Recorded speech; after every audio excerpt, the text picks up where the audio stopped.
One of our cameras on Sunday morning is responsible for capturing the drums as well as the bass guitar. The drums can be incredibly difficult to capture, especially if you don't really know what you're supposed to be doing with them. Guitars also take some practice, but they kind of fill the frame in a more obvious way, whereas the drums are just this big item on stage where a lot's happening, and if you don't know what to do, they can be a little bit daunting to point a camera at. I got some footage this Sunday morning during rehearsal in order to teach some of my cam ops and hopefully help some of you learn how to capture the drum kit a little bit better in your next live stream. Like I said, this was rehearsal, so audio's not great, lighting's not great, and we had some technical difficulties, but we're gonna talk through some of this stuff here and hopefully you'll learn something on how to better capture the drums. Let's take a look.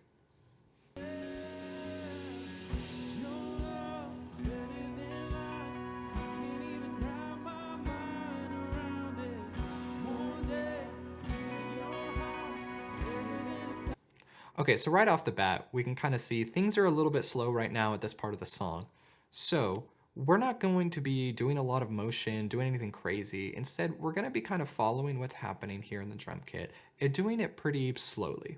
Now, we're not gonna be standing completely still because anytime your camera's completely stationary, it gets a little bit boring, and personally, I just don't feel like it communicates what's going on the stage. Even when things are slow, they're moving, so we need to communicate that with our shots. One other thing that you'll notice starting off right off the bat is that I like to keep the camera pretty low. Having a shot of the drums from up here looking down just takes all of the energy out of the moment, especially since most of the energy is happening in the arms, which are generally pretty low as they're drumming.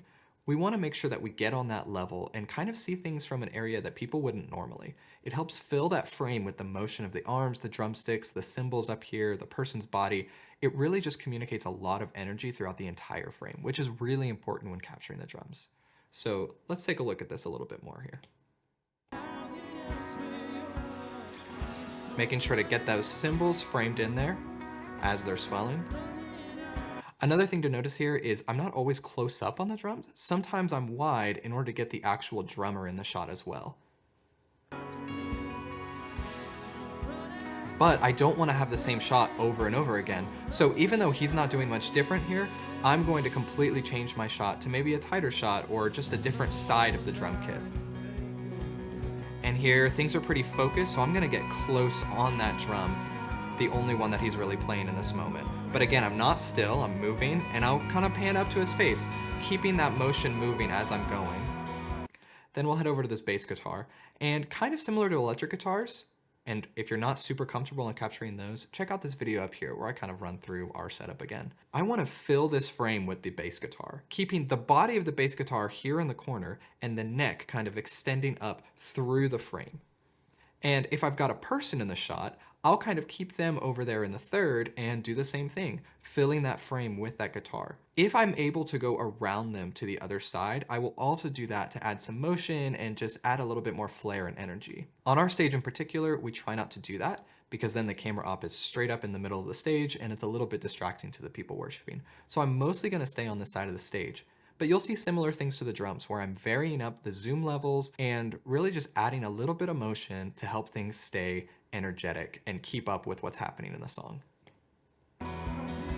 So you hear a little bit of motion, pan up to him as he's playing. But then the drums are about to come in a little bit more, so we're gonna come over to the drums and capture this crash and follow that cymbal a little bit and then head down to the drumsticks to what they're happening. Constantly changing my shot as I'm doing this. Kind of walking around a little bit. We had some technical difficulties in this moment, so let me skip ahead. Right around here. All right, so we're back and we're following those drums. Again, now that there's more energy, we're gonna be following those drumsticks a little bit more closely and coming over to that bass really quickly, trying to switch up those shots really quickly as we go.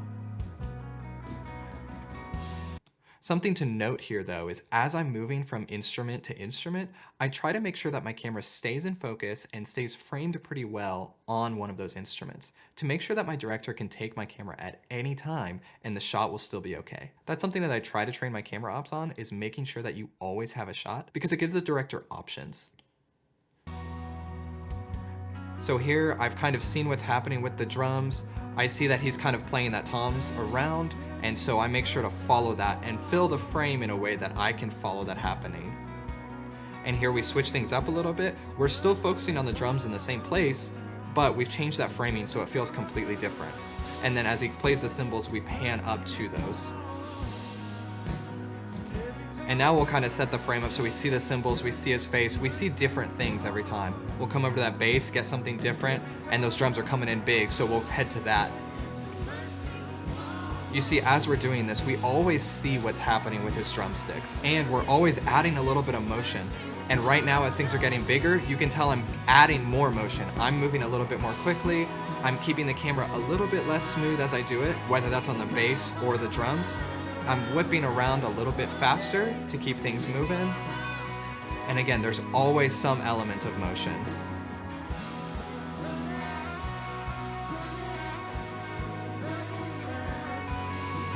Kind of going up to him instead.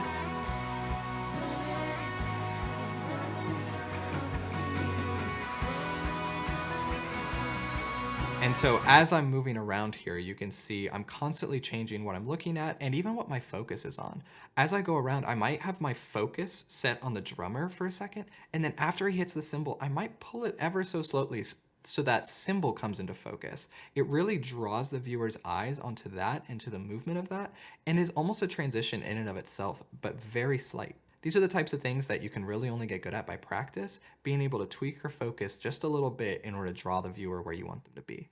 That also allows you to reposition in different ways, because if your focus is on that cymbal, you can keep walking, and now all of a sudden you can kind of just slowly pan down and change your focus, and you're on the toms now instead of the drummer. Something else that this helps with, especially on the drums, is reflections. You might notice as I go around, I'm definitely reflecting in those drum baffles, and if you've got a cage, you probably have the same thing. So making sure that you're constantly moving and having your focus set at the right distance will really help cut down on those reflections and how noticeable they are on the stream.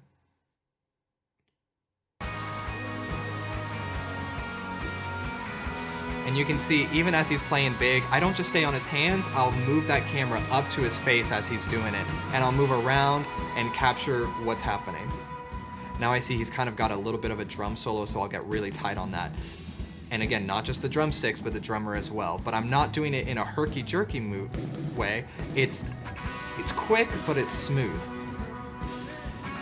That bass isn't really playing, shouldn't have gone over there, but we've got a different angle now that we can work with, and then add some movement around to keep things kind of moving. And now we can hear it's building and gonna go up to the cymbals. That's something to keep in mind with drums, is a lot of times those big moments end on the cymbals. So planning your movement so that you can follow the drumsticks, knowing that they're gonna come back and finish up there.